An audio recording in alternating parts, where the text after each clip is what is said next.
Veciños da aldea de Soutochao, no concello ourensán de Vilar de Bos, opóñense á actual concentración parcelaria que lles afecta a numerosas fincas. Non me interesa que me collan eso todo, porque é noso. Nós non temos por que dar o que é noso. Que iso é unha injusticia grandísima, porque nós luchamos por o noso, e queremos o noso, e que sea noso para toda a vida, para nós, por fillos, por netos, e para todos.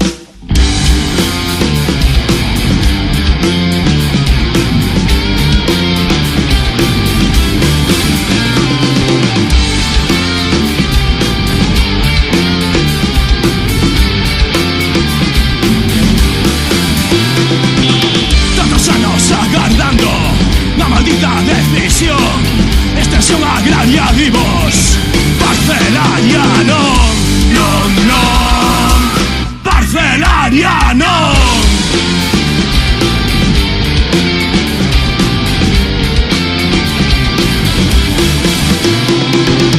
Aquí sobran praderíos, tenemos que cambiar de rol, que poniendo nucleares o país irá mejor.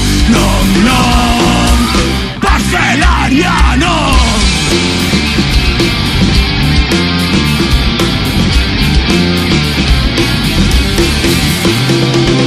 Ya decía don Manuel, en Galicia as vacas non, canto mellor estaríades coas minas en Mos.